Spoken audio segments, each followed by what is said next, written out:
So, I'm Susan Skalak. I have Ringadal Farm in Free Union, Virginia. So I'm going to talk a little bit about alpaca colors and um, cashmere goat colors. And those are both from Kathy Reed, who couldn't make it today because her daughter is graduating from college. And then we have Chi Heron with us, and she raises Angora rabbits. So she's going to talk a little bit about the Angoras. And I have Angora goats, so I'm going to talk about my Angora goats, and my sheep are Tunis and they're cream. So they just have one color. So, all right. So now are we open to share from screen? Yeah. So let's see if I can get this done.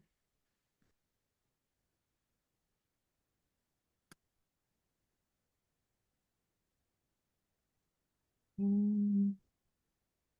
Okay, can you guys see that? Yes.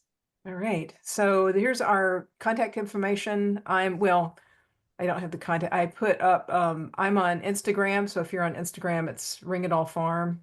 Kathy Reed is at K Reed Knits, and Chi Heron is at Little Forest _ baby doll. Susan, you might want to go to a full view screen. I did. Huh. It's weird. Uh-oh, now I can't go backwards.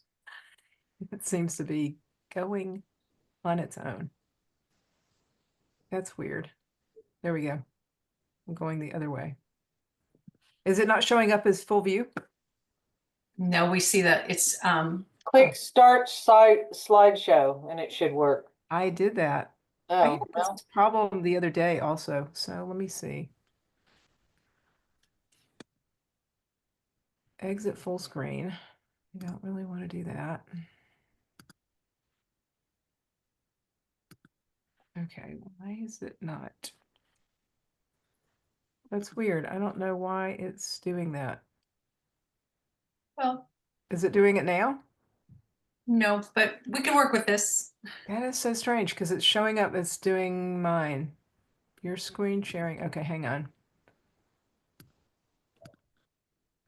Your screen sharing is paused. Why would it be paused? Share. drop down the slideshow and see if you have other options that might do it also. Uh,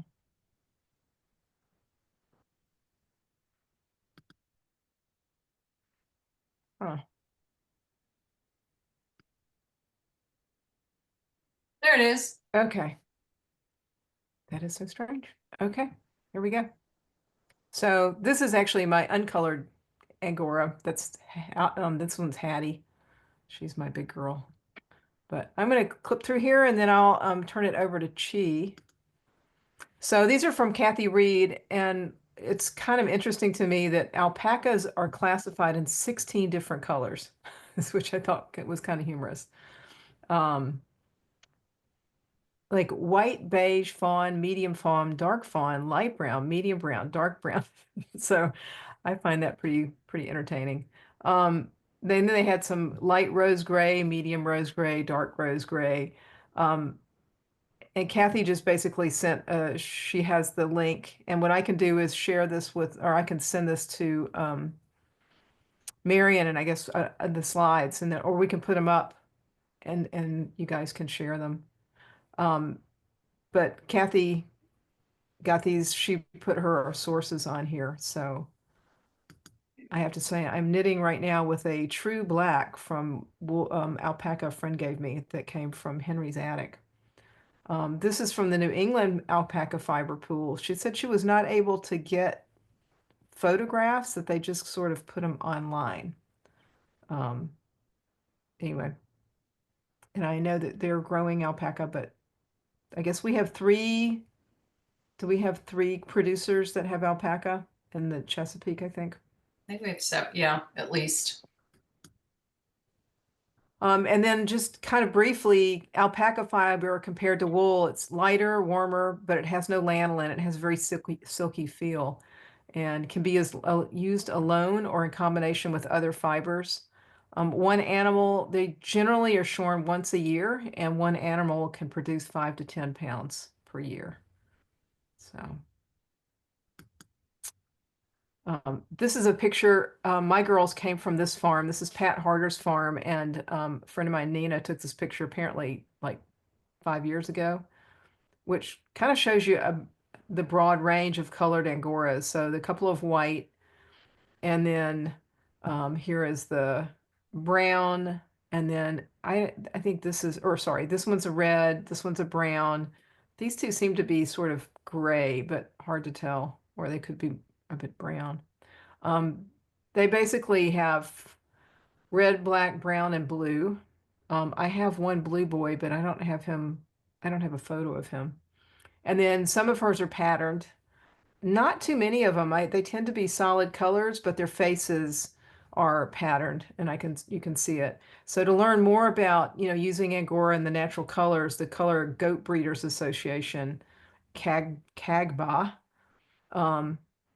is a great place to look for more information about Angora mohair if you hadn't used it. And to me, it's always been a little confusing for people because if you say and you have Angora goats, then it says you have Angora fiber, and it's like, no, I have mohair fiber from Angora goats, and then of course Angora fibers from rabbits. These are two of my girls. The one on the left is a little redhead, Katie, and she's got the little reddish brown points, so she has reddish brown ears and little nose. And then her fiber is sort of blondish. It's kind of a beige color, and it can be really pretty. The woman Bayou Angoras has some really gorgeous from New Orleans, thereabouts, has some really beautiful colors in this red color that looks almost like blonde hair. This girl is Clarabelle, and she was very dark when I got her, almost black. And she has lightened with age, which tends to happen with the black Angoras goats. Although I have one guy who was kind of a medium gray, and he's actually grown darker as he has aged. Angora fiber, is considered a luxury fiber, and the goats are shorn twice a year. I had to let mine go 9 months because I was changing the schedule of shearing, and I lost a lot of that fiber because it just got really tangled. How people keep them nice for a whole year, I have no idea, because some people will do a solid year, but it's really hard to keep them from felting and getting tangled. Angora, the mohair adds drape and it doesn't pill. And it doesn't have the same structure as wool because the wool has a lot of scale to it. The mohair doesn't really have scale, and it absorbs dye really well. It does stretch out, so if you use pure Angora or pure mohair, your sweater can just grow and grow and grow. So usually what they do is blend it with other fibers. Rowan has a silk mohair that I've made sweaters out of that are really pretty. Oops. It's fascinating it's a really strong fiber, and what I'm trying right now is blending it with my Tunis wool to see, and had sock yarn made, and I'm going to have a couple of pair of socks made and see how they hold up. I have been told by someone who spins and knits socks that she knitted a pair of herself an Angora, mohair wool sock that she has worn for 7 years with no holes. So I'm very curious about how that works. There's no nylon in it. So it's really strong and has greater tensile strength. It's a greater tensile strength than a piece of steel the same diameter, which is pretty impressive. Each goat can produce 3 to 7 pounds of fiber twice a year. So they're pretty productive. And as opposed to the mohair goats, we also have cashmere, and Kathy Reed has cashmere. And again, they're even fewer colors than the Angoras, and they have gray, brown, and white. And she has the www.cashmere.org as a place to learn more information about them. The one down here in the bottom, she said there's like a magical time of month where all of a sudden the cashmere wool comes out. Because normally what you get is a lot of guard hair in addition to the cashmere fiber, but she says like there's a magical week where if you happen to catch it, everything you comb out will just be pure cashmere. But she said it's really hard to catch it like that.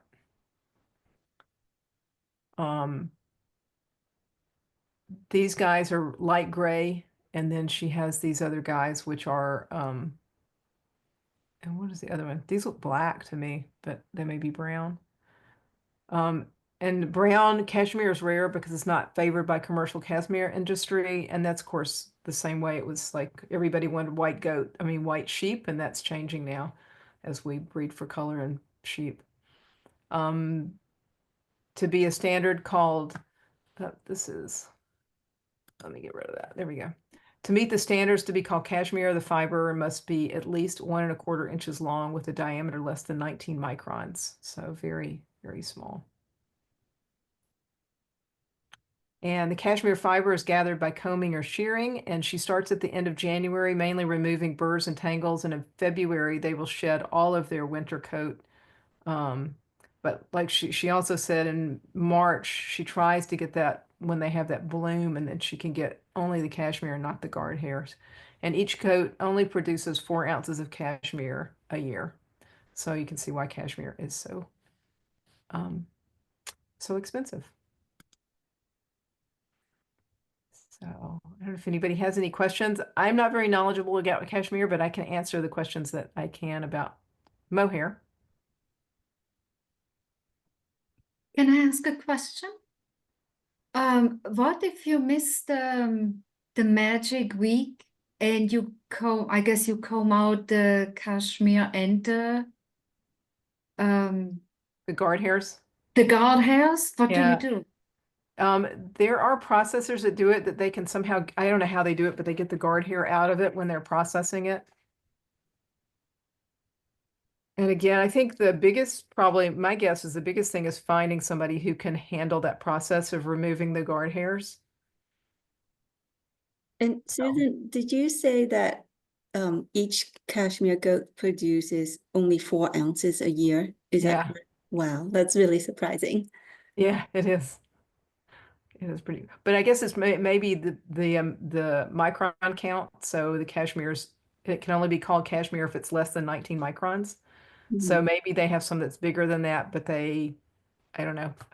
I don't know. Kathy's not here to answer, but anyway, that would be my guess. Oh. Any other questions about, the mohair or anything else? Thanks. Sure. Chi, you want to talk about your Angoras? Sure. Well, thank you everyone for inviting me. I'm actually very new to fiber, so I'm learning as much as I can. Let me share my screen. Oh, you know what? And I apologize. I am using my husband's work computer because I had some issues with my computer just 5 minutes before a meeting. So I'm trying to figure out where everything is. Okay. So I've been raising English Angora rabbits for several years now, and it all started with my daughter's obsession with rabbits. And then she went to college, and then I inherited her rabbits, and I just really love working with them. They have like incredible fiber. But recently we also start raising baby doll sheep. So let's see. Oh. Okay, so let's first talk about the baby doll sheep. It's an Old English baby doll self-down sheep. It's a mouthful for such a tiny animal, the miniature sheep.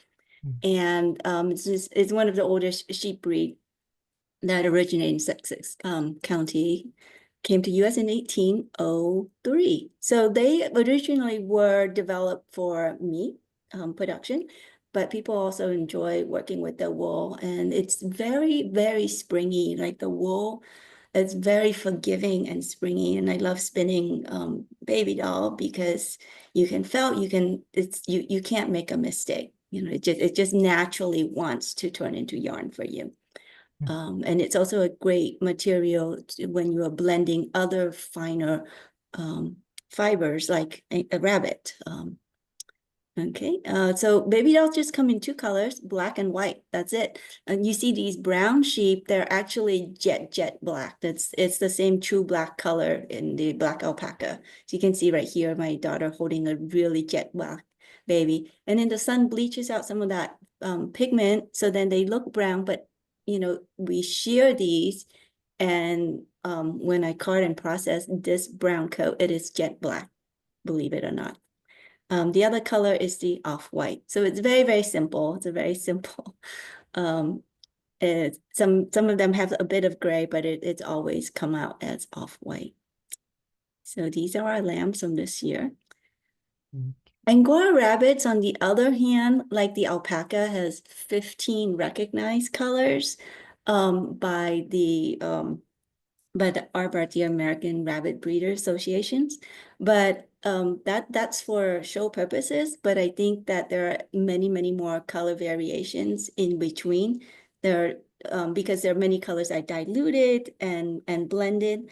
So these ones on this slides, they're all in the red family, like red, fawn. There's this little tiny one, white and orange. We call that broken fawn, because any solid color that is broken with white spots, it's broken. And those colors are not recognized by the show standard. But when you're just working as a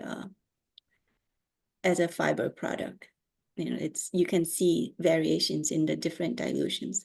So the recognized colors, you have black, which is this one on the right here. I don't know if you can see my mouse. There are two. There's like a black and gray and white, and then there's this one that looks dark gray, but it's actually, again, it's black because underneath it is jet black. Blue, lilac, which is a very light gray, and then you have chocolate, the red, fawn, cream, chinchilla, white, and agouti. I don't know very much about the agouti color, but because we don't have any of those on our farm. But I know that they have many different bands of color between the guard hairs and the finer fiber. So that produces really interesting color combination. I think that's all I have.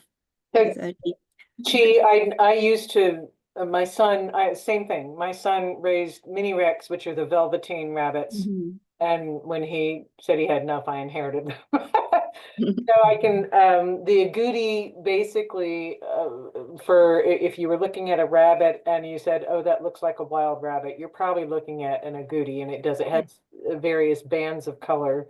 Be really fascinating to see that on an Angora and just be great. Do you pluck the fur? You don't actually. I comb. Yeah, I do pluck sometimes, but I just find that I get so much from just combing. Like we have, see, how many do we have? We have like 14 rabbits. It's crazy. There's a lot of fiber between all of those. But just like a combing every few weeks, I would get like a large Ziploc bag, easily 6 to 10 ounces, just every couple of weeks. And at a certain time during the year, there's also this magical bloom period, as Kathy had mentioned in her slide, where they're molting. So you can actually just pull it right into the wheel when you're spinning. And I'm sure many of you probably seen this done like at a fiber show where somebody is spinning with a rabbit on the lap and feeding it right into the spindle. So there's, and it varies from rabbit to rabbit when that happens.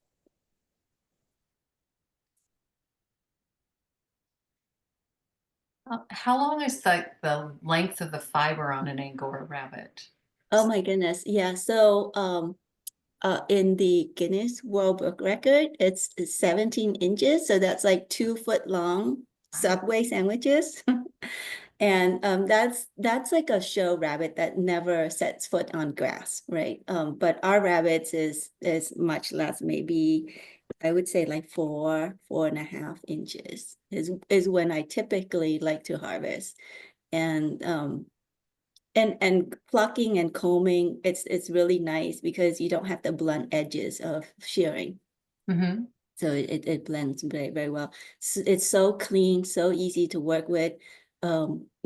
Sheep wool, while I love the smell of sheep wool and the versatility and ease of use, it's so labor intensive getting that lanolin out. It kills me every year. Like trying to wash that lanolin out. And rabbit, you don't have to do anything. I just spin it right off the body, and then once the yarn's been made, I wash the yarn, and that's it. Wow. Are the baby dolls, are they considered to have a high lanolin content? I don't know how I haven't had other sheep. I don't know how to compare that, but it's a lovely smell, like it's a lovely lemon smell. I think it's pretty high because they're super wooler. They're super dense. You can see in the picture, they're just every surface is wool, like the eyes, face, neck. So it's I would think so. Yeah, Tunis are medium, they're not considered a high lanolin. And I have huge variation between my sheep. So some of them are very downy and have very little lanolin, and some of them have a lot of lanolin and seem to attract every speck of dust on the farm, so that they end up looking like much dirtier. But then when it comes out, it's quite pretty. But I have to say the messiest, it's clean, like skirting the wool, I find fairly straightforward unless they get into pricker bushes, which they did last year. But the mohair goats, it seems like vegetable matter gets twisted in the locks, and there's a lot more vegetable matter in there, so you kind of have to skirt a bit more. What is the relative warmth of each of these fibers? Oh, I don't have relative warmth. I will say that I blend. So the reason that I have both Angora goats and Tunis is that I make coats. And if you felt a Tunis, it flattens a lot and gets quite stiff. The wool does. But I blend it between 20 and 30% of Angora, and it's really magical because then it doesn't flatten, and it's airier, and it's a lightweight, and it's super warm.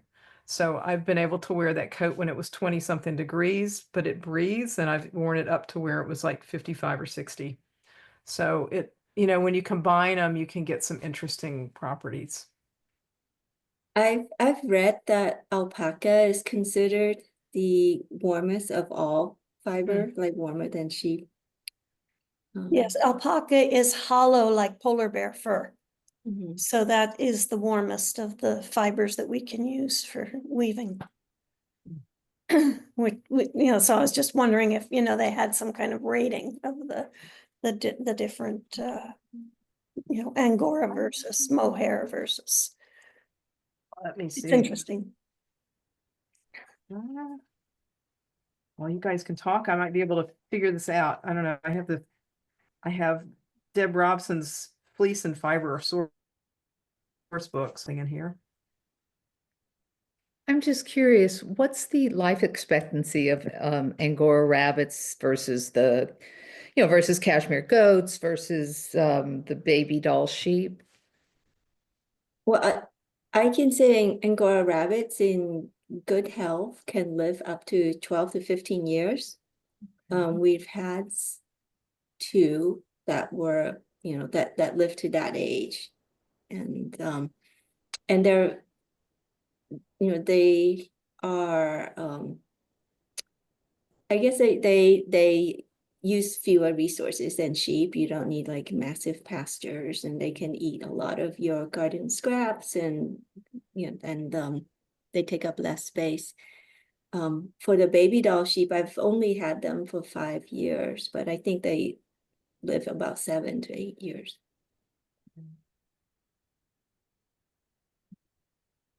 My sheep, I think, tend to live about 12 years. And then the mohair goats, I think it varies, but I think Pat has some that are like 12 to 14 years on her farm. As they get older, their fiber gets not as nice. So the top, the one that everybody wants is the first clip off of a Angora goat, because that's the kid mohair, and that's what everybody seems to want. It's super silky. But I still find that my girls who were, I guess, 6 years old, I have two white girls that are 6, and they have really soft fiber. I have one this year that sort of had a Brillo pad look to her, and I think she's low in selenium, so I'm gonna give her a selenium shot.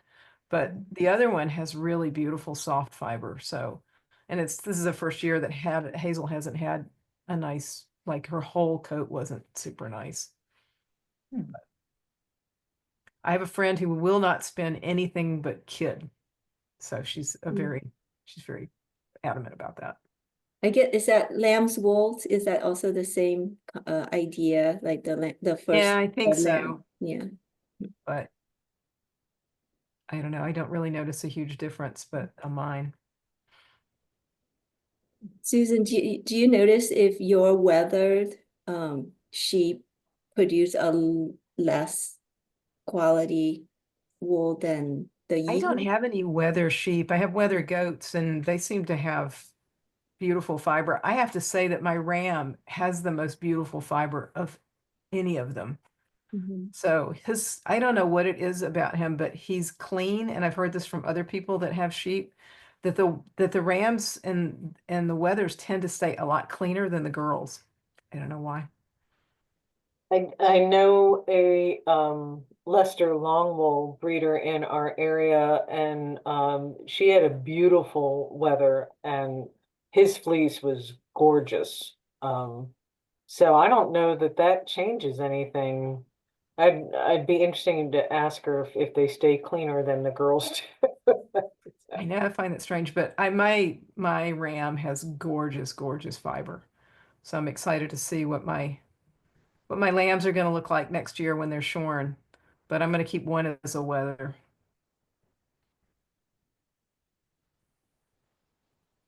Do you guys have any other questions or?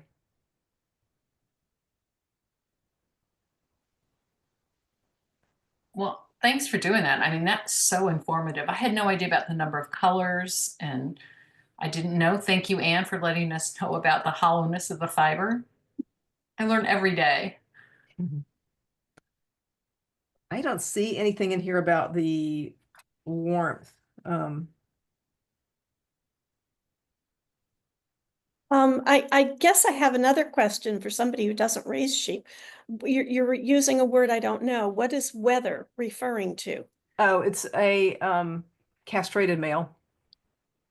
Oh, why do they call it that? That's, I don't know, That's a actually. good question. thank you. Sure. Actually, random vocabulary, that's where the word bellwether comes from. You know, Bellwether? being a signal, because they would hang a bell around the weather, and so that became the indicator of where the herd was going. And that's why you Okay. say something is a bellwether. It's a sign that you want to follow. Oh, Yes, Why the is word, something- the word isn't W-E-A-T-H-E-R, it's W-H-E-T-H-E-R. Right, and that's the proper way to spell bellwether. Right, exactly. But some people might get confused that it's weather, the weather, like the. Yeah. yeah, I had a totally different concept of what the word bellwether meant. I thought it had to do with ships, and they were ringing the bell to let you know some weather was coming. Old Indeed. shepherding. I guess it makes sense because I again, having talked with this friend who has Leicester Longwool, and she kept the weather around so that her single ram had a buddy Mhm. and I'm wondering if then the weather can also be allowed to hang out with the ewes, because you don't have to worry about getting lambs you didn't expect. And so they would be the ones that would sort of lead the herd around, and so you put a bell on them. That actually makes a lot of sense. So They can hang out with the girls because they won't get them pregnant. But I've also heard of wethers being used as teaser rams. And I'm like, how is it a teaser ram if they're not really rams? But yeah, anyway. So I guess they keep them separate, and then they want to try to see when the girls go into season and get interested, they'll put the wethers in with them. I don't know. That would only work if they cut the I don't know the lay word. If they cut the Testicles or- tube with the semen. Yeah. So leave the testicles, but there is no, the semen cannot go Right. through the penis. Like a vasectomy? Yes, that's the word. Yes, vasectomy. A vasectomized. Right, But- yeah. But that, wethers, yeah. Yeah, The wethers will smell like rams and the ewes will respond to them like they're rams, yeah. seems like they would have a different smell though. Because Right. like on goats, the boar goats are really stinky, and the wethers don't have any smell at all. So it seems maybe that I guess I don't know if that's different from sheep and goats. I don't know because I don't breed my goats, but I don't notice a difference in scent between my ram and my wether. But I know that the personality definitely changed from night to day as soon as that testosterone is removed. Yeah. So it's really unusual. I haven't come across a situation where a ram is sterilized by a vasectomy, as you described, because then that animal will still be dangerous and aggressive. And you're not able to use it as a breeding ram. So it's sort of not serving its purpose and continues to be dangerous because the body is still producing, has the part to produce the hormones. Maybe does anyone have? That makes sense. Yeah. Biologically, that makes sense. So also as somebody who does not breed sheep, is it then standard practice for most people who keep a ram that they also keep a wether so that Mhm. the ram has somebody to be oh in? yeah. Yeah, definitely, Yeah. definitely. I, They're herd animals, so they cannot be by Yeah. themselves. So I have mine with two. Sheep do not like to be alone. They No. freak out, so. I have two goat wethers. So my ram lives with the goat wethers, but I'm going to wether one of my ram lambs, so he'll have a sheep buddy this year. When are you doing that, Susan? Like what month of the year? They have to be, so I'm going to do it where there's no man on here. They make a small slit in the testicle and they use a drill just to pull out the stuff. They put them under and then do it. And it's supposed to be a lot healthier and ensure that they get everything as opposed to putting rubber bands on the boys when they're tiny. Right, but when are you doing that? What month? When they're supposed to be like 4 to 5 months. Okay. So it'll be a little while because my guys are just a little over 2 months now. So. Anything else? Do you guys have anything to share today, or were we going to share it all? Yeah, we certainly have the time, and we thought people could talk about their projects. I can start and say mine hasn't started, so we can move on from there. So glad to hear you say that. I have ideas, I have lots of ideas. Mine hasn't either, but I did when my sister was visiting, because I bought a loom for her and I made her come get it. I pulled out that Jacob fleece that I got for the first year I was with Sustainable Cloth Group. And so I am committed to getting that skirted and washed and spun.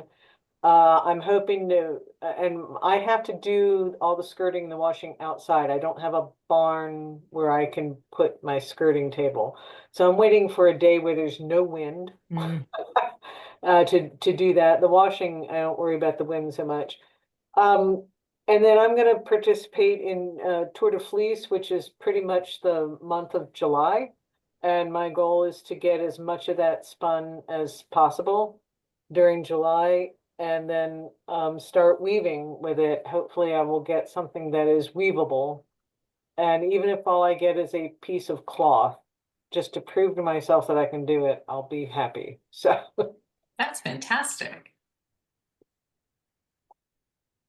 Is there any, like, what's the deadline on these projects to be? It's typically, I think we've scheduled the final gathering for the first weekend in November. So it's pretty typically up until that day. Okay, okay. I think we just want to have a photograph or something by the middle of October, right? Is that you? Or we photograph on We've the been day. photographing there. Yeah. All we yeah. need is a Year- write-up. Year A before little- last, you asked for a photograph and I panicked. Right. A write-up. A write-up I is all you basically really need. pinned my buttons on my jacket and it wasn't finished and it wasn't, yeah. We understand because we procrastinate as well. So I know what I want to do, and I don't spin, so that I guess I shouldn't complain because I'm ahead of the game right there. I have to buy the yarn. But I would like to use, the naturally colored fibers, but I'd like to at least take some of them and indigo dye them, but I'm not going to grow the indigo. So but I need to find indigo that's been grown in the fiber shed, yes? That shouldn't be that hard. Necessarily. Susan, is the dye event happening at your farm, right, next month? Yes, the dye will not be from anybody in the area. Unfortunately, the woman that was going to try to bring fresh indigo has had some family issues, so she's not unable to grow it this year. But so what we're going to use is stuff that I had, which was in my fiber shed at the time because I was living in Seattle. I have some jars from Botanical Colors, and Oh, I have that. Kirsten's gonna help me set up the pot the night before. So it's been a Okay. while since I've used a indigo pot. And I was going to say, just as resources, we used to have access to a fairly local indigo made in Tennessee. That was as close as we could get the pigment, unless you know somebody who has, and that's one thing that on our, within our community, there might be somebody that you could partner with that has, that is growing indigo and would be interested in partnering with you to do a shared project with you.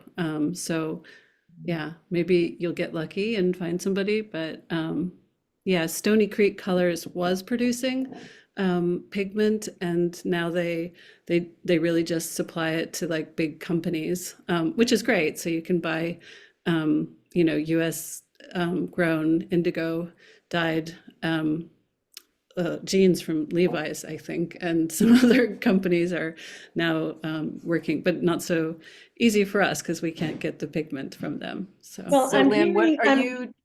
I'm hearing Sorry. that there's a need to grow it. yes. Yes. So for of course, I've passed up the opportunity for this year. I saw it for sale at the Sheep and Wool Festival and didn't buy any because I knew I wouldn't have time to plant it, but now I'm regretting that. Well, We are you could still grow it, Anne.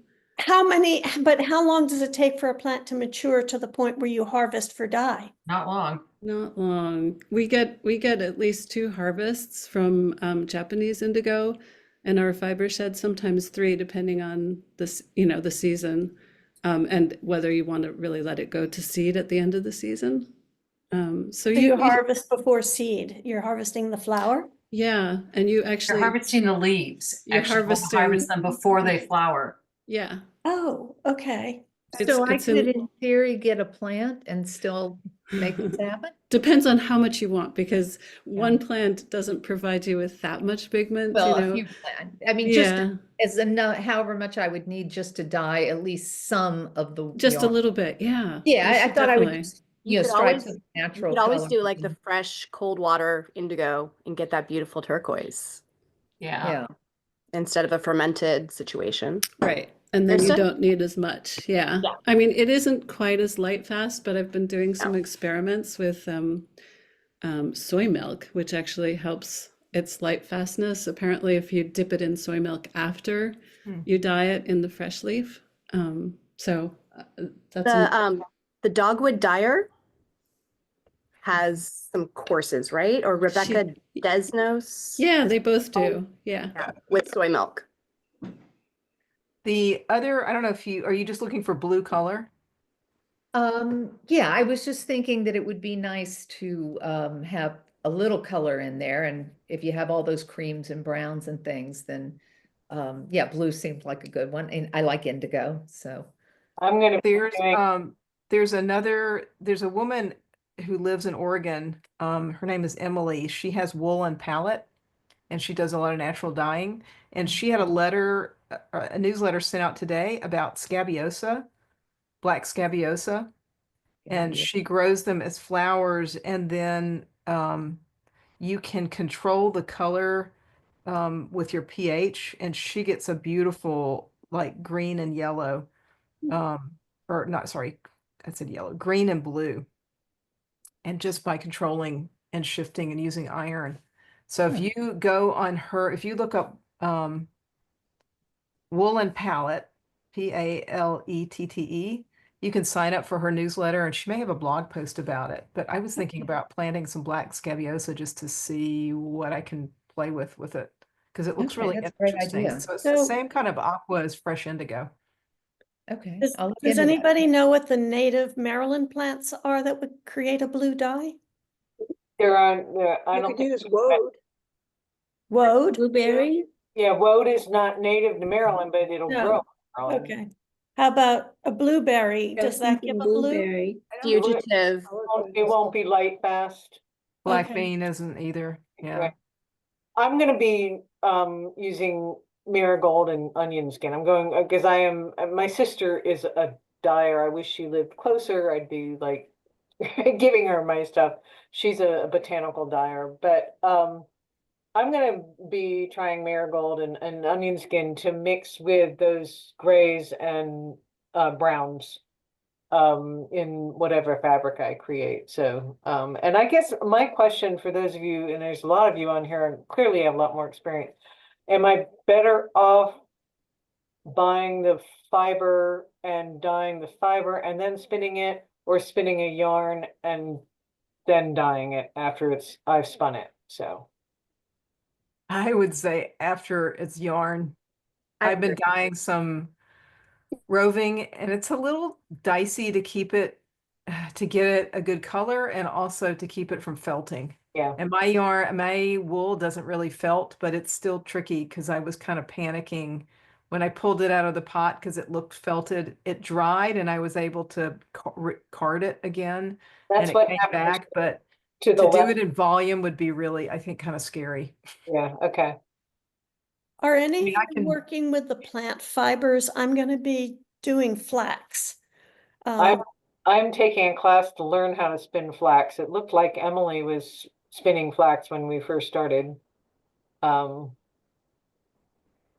that'll be my next year project. Where are you taking the class? That is gonna be at the Michigan Sheep and Wool Festival, because Oh, that's where my sister trip is. Okay. And so doing Okay. Michigan and then doing Wisconsin Sheep and Wool Festival. So- And it's a teacher who came to the Potomac Fiber Arts Guild to do some spinning classes. And when I saw, and I knew she was from the Midwest, that she was doing bast fibers. So the first day is doing things like hemp and ramie and bamboo. And then the second day, the entire day is flax. So I'll have to find somebody local. Connie, Wait, what are you looking for, Anne? or Cindy, right? Well, I'm needing instruction on spinning the flax.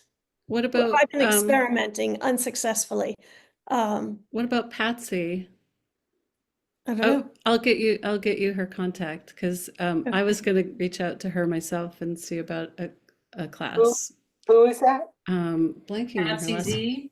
Thank you. But what is her last name? Yeah, I will find the contact and put it in the chat. I'll find her email. I just threw something in the chat because I remembered Botanical Colors was carrying a indigo paste, which is made in the US. It's made on the Northeast coast, so it's in the chat. There's a sale on it. So Not seeing it in I'm the not chat. seeing it. My chat is empty. strange. Oh, let's see. That would help if I send it. I'm seeing it in mine, but yes, there you go. There's also this art school in Alexandria, Virginia, and they had, at least in the past, spinning class on flax and hemp. I forgot the name of the school. Maybe I The can Art find it. League? Oh, Yes, Yes. yes, that's it. Okay. I- Yeah. Excuse me, I'd like to mention that if you contact Clotho Spinning Guild in Richmond, a lot of the members grow indigo and they do indigo dyeing. And we have actually a dyer that dyes at Scotchtown Fiber Festival. So you might want to, yeah, see if they have any indigo. I just picked up some plants yesterday at the guild meeting, free, from Cindy. Can't remember her name. I'm sorry. Her name's Cindy. She does a lot of spinning of flax and Cindy Connor. cotton. Mm. Yes, exactly. And she's just giving them away. They took them out of her. She took them out of her cold frame. So, and also you could also contact the reenactors, because a lot of them will sew their own clothes and they dye. So they may have some indigo as well in your area. The other thing I would say about growing indigo is there are a lot of places like Putnam Hill and maybe Caitlin at Sungold that have indigo plants, and the time of year that it's in, I would rather than try to put seed in now, I think it's a tad late for that. But if you just got little, little plants about 3 inches tall, they'll be knee high by the 4th of July, as they say. Okay, all right. I might try that. That would be kind of a fun project to. Putnam Hill almost always has indigo. if you're Yeah. Near Baltimore. Yeah, I'm really interested in the native plants. So I need to do a bunch of research, I think. I am too, and I was just looking online, and maybe Baptisia australis, native plant, Really? saying wild blue indigo, but I haven't Yeah, found. Yeah. that's its name, but I've never been able to crush it and get a color. Neither have I. Yeah, I've tried, but that's not to say it's not going to happen. There Right. isn't. There is Right an with that. indigo. There is a species of indigo fera, which is native to like regions just a little bit south of us. So that could be something of interest. But yeah. Yeah. Has anybody Yes, died so- with privet berry? Privet berry? Yeah, there was somebody online that died with privet berry and got a beautiful green, and I was wondering if anybody with more Yeah. not dying knowledge I wonder if you could shift that green to blue somehow, or if you could Yeah, just. it's not a native plant. Privet's not. No, native. it's not. It's an invasive. Yeah. But a good thing to do is like Kill get it all the berries beautifully. out of there. It's invasive, 'cause I have a ton of it, and I got some last year, but this year it was all gone before I got to pick the berries. So, Kirsten, one of the people at the workshop, was it only yesterday, was of Cherokee heritage. And we may be able to hook up with her and get some native plants or information about how we do indigenous. Has anyone on this group died with pokeberry, and how light fast is it? Not light fast at all. That's what I thought.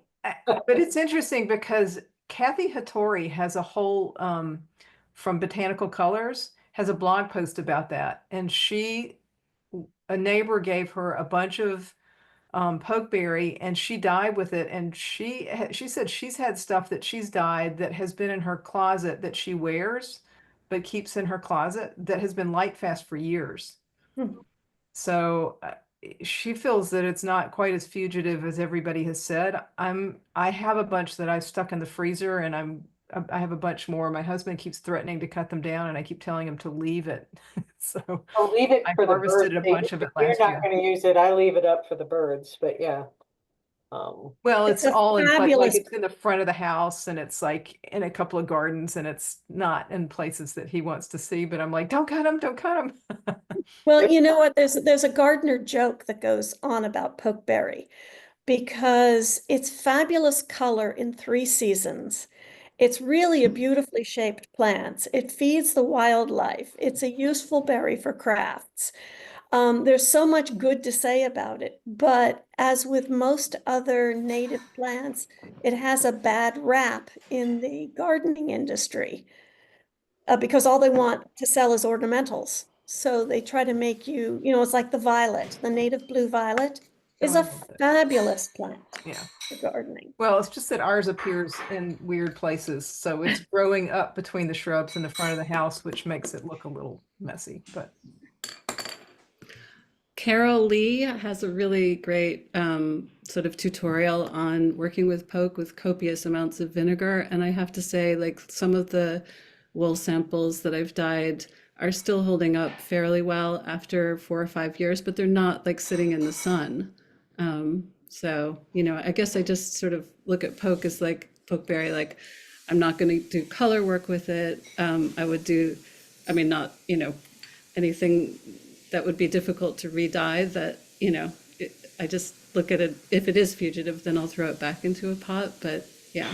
Well, So Christine, like some, let me ask you, when did you dye the skeins that are in the Chesapeake Fiber Shed exhibit? Because those were several years ago and they 4 still look years, beautiful. 4 Yeah. years. Yeah.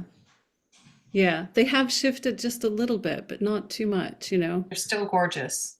And then they are beautiful, but they stay in a box and then they're usually in a tent. So they're not getting a lot of light exposure to it.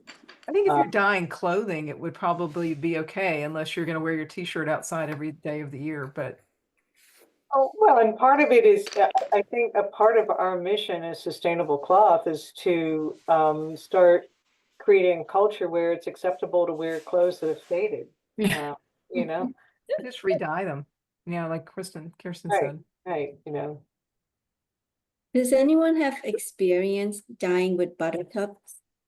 I have an infestation of buttercups in my field. I I just don't wanted think they're a to. dye plant, are they, Kirsten? Oh, I've dyed with them. I mean, I pretty much dye with anything that arrives in my yard or neighborhood just to see what happens. And I get a lot of different kinds of yellows. And yeah, so that one I remember is like a, you know, pretty warm yellow. Yeah. Flowers or I think I used the leaf and the flowers. Yeah, I don't know if I separated, but you could do that and see. I'm sorry, Kirsten, you use stems and flowers? I did use leaf and flowers, yeah. Because I mean, they're invasive, so I'm happy to use them to dye things with. Yeah, I'm using a lot of overabundant and not necessarily in the right place plants from our yard and woods. Yeah.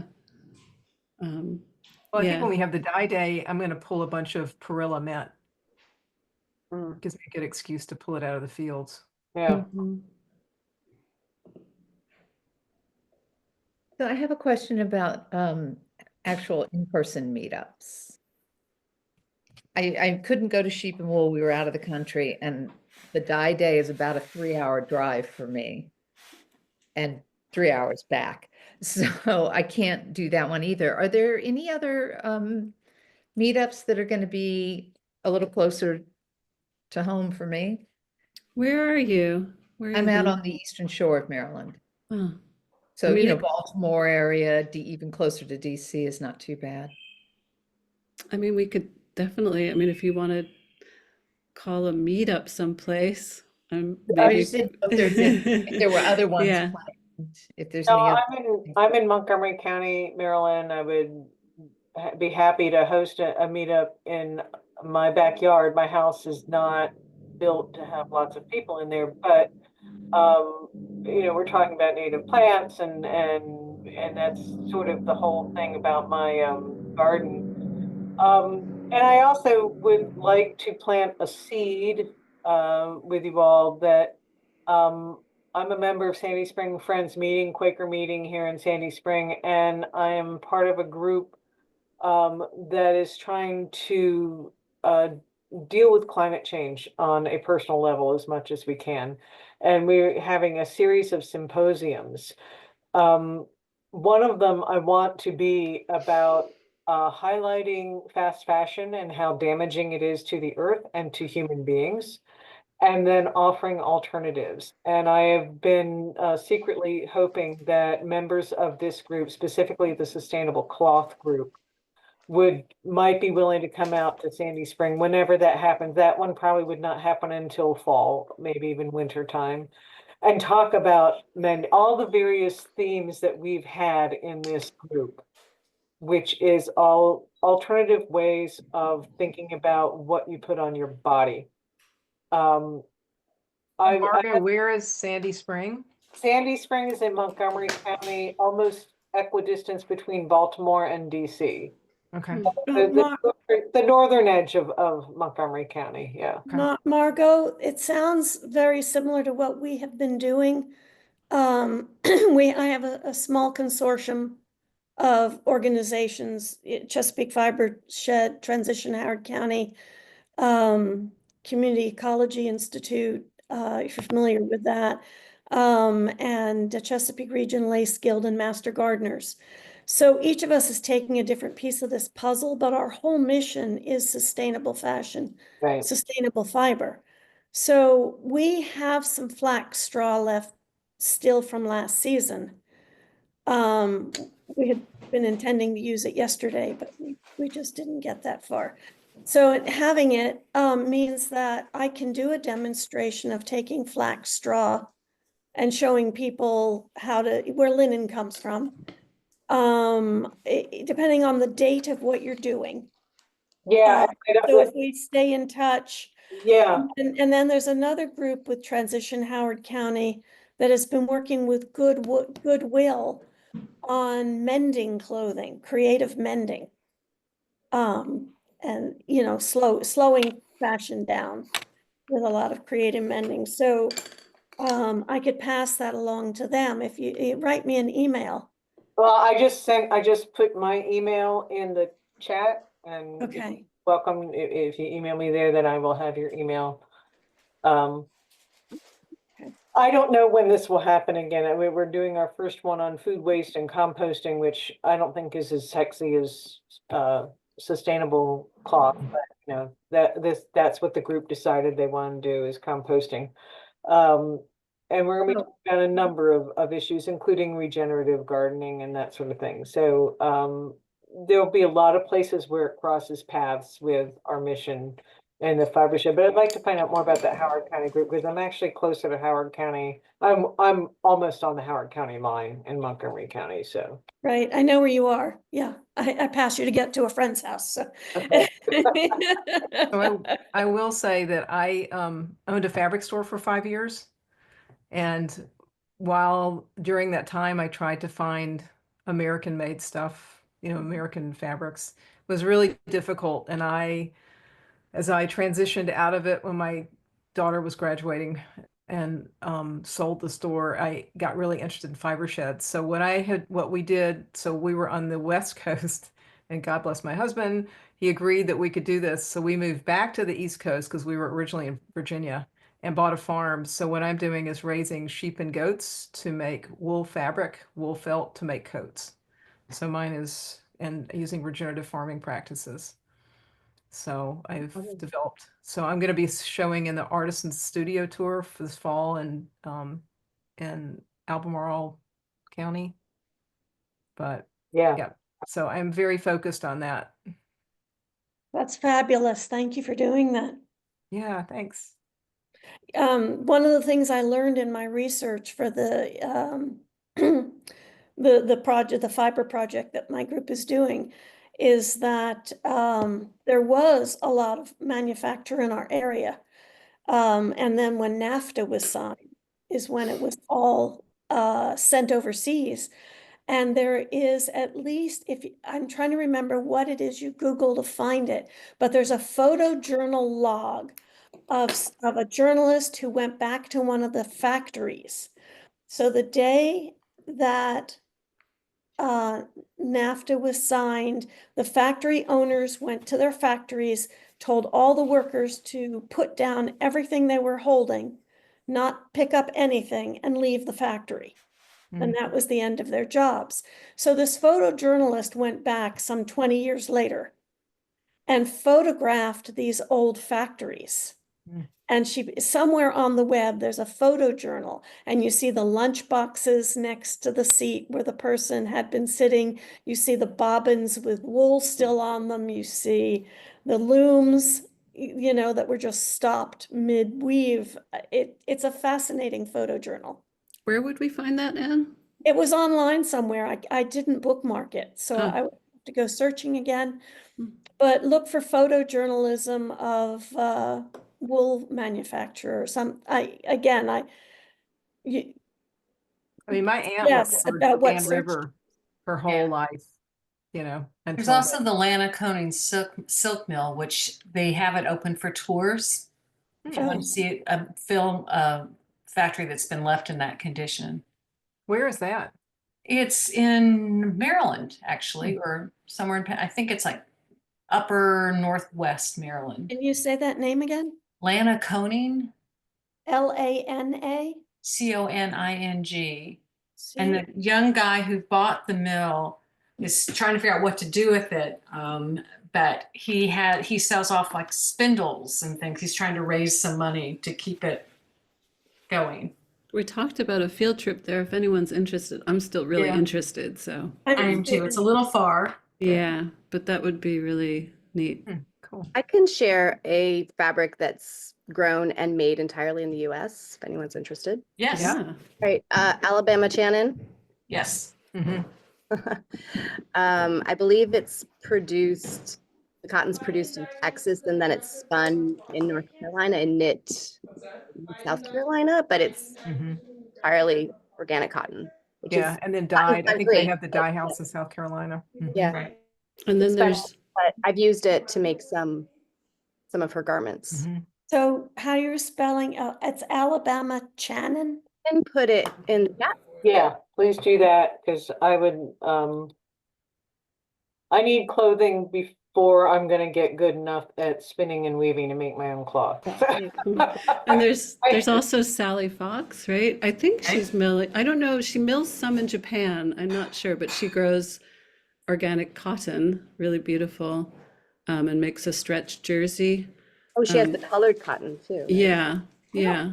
Is she still Naturally. milling? I thought she was kind of giving it out. I'm thinking now there might be some from Texas and then some from Japan. Like she has yeah. I will. Somebody's probably quicker than me to throw that in the. How in the are our chat. friends in Pennsylvania going, progressing with their Good. They actually got the grant. It was on hold. So yeah, it's very exciting. Yeah, they just shared that last week. So I've been perplexed about it because if you don't have farmers growing, that means you have to convince the farmers to grow in order to have something for your mill to mill, which means you have to guarantee the crop. There's no Yeah, farm. they are paying farmers to grow. So they're guaranteeing, to pay for what they're growing, and then they're storing it until they get the equipment. So, because as you know, you can dry it and store it indefinitely. So, Kirsten, I was gonna say, the equipment they get, at what stage do they take the flax? Does it need to be retted, or can it just be freshly cut? Or... I think they're asking farmers to ret as well, but I'm not totally sure. But I think that was part of it. Field retting. But after that, they can take it at that point, and they do Oh yeah. and the whole bit. Okay. Yeah, in fact, they have a harvester. They have, the equipment to pull it out by the root. So they have that first bit of equipment, which is actually which is key, because growing a larger field, acres or whatever, and hand pulling would be, yeah. So. Oh, well, that's key, because I mean, my son is connected to a farmer here, and I don't know where that's going, because he tied his fortunes to commodity crops and has lost a lot of money, obviously, with that. But there's the possibility that my son could find fields. And also just talking with Tony Cohen, he's got 40 acres that he's got to find. Yeah, he's hoping to turn some of that over soon. I envisioned us out there harvesting it the 18th century way, but if they've got a machine that does it, that's even better. So yeah. Well, this is a great conversation. We can continue if you want. I want to be mindful of people's time. It's 10 after 5, so we've had a really delightful hour and a few minutes with folks. Other questions? No one really shared much about their projects. So next time. Anything to... Thanks, everyone. I'm going to sign off. Great. Thank you for hosting. Thanks. Bye, guys. We'll catch up soon. All right. Bye. Bye. Bye.